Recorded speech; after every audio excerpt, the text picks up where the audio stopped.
أهلا بيكم وحكاية جديدة من حكاوي هند التركي.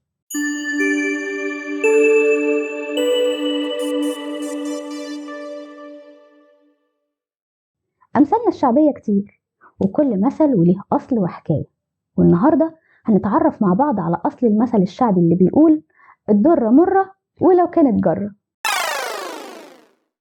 يا ترى إيه حكاية المثل ده؟ أنا هقول لكم. زمان كان في راجل متيسر الحال وكان متجوز، بس للأسف مراته دي ما كانتش بتخلف، وكانت دايما بتزن على ودانه وتقوله إنه لازم يتجوز ويخلف ويبقى عنده عيال ويحقق حلمه زيه زي أي راجل غيره. والراجل كان دايما يرد عليها ويقول لها إنه مش عايز يتجوز لأنه عارف المشاكل اللي بتحصل ما بين الضراير، وإنه مش عايز وجع دماغ. فكانت دايما مراته بتأكد له إنه مش هيحصل مشاكل بينها وبين ضرتها خالص، وإنها هتحبها كأنها أختها بالظبط.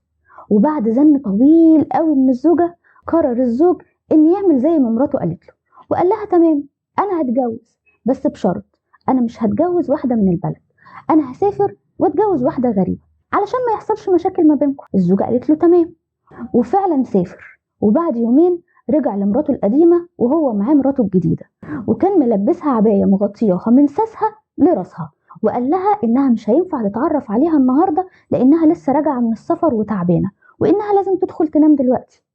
وتاني يوم راح الراجل لشغله، ولما رجع من الشغل لقى مراته القديمة قاعدة وعمالة تعيط. قال لها مالك في إيه؟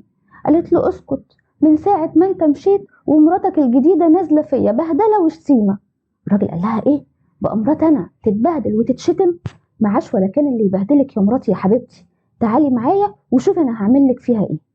وفعلا دخل الراجل ومراته القديمة في الأوضة اللي كانت نايمة فيها مراته الجديدة، وأول ما دخل راح ساحب عصاية كبيرة وقعد يضرب فيها، وهو بيضربها اتكسرت حتة فخار ووقعت من العباية. فعرفت الزوجة إن جوزها ما كانش متجوز عليها ولا حاجة، ولما عرفت وفهمت الموضوع اتكسفت جدا من نفسها وبصت له وقالت له معلش بقى، ما تضر مرة ولو كانت جر.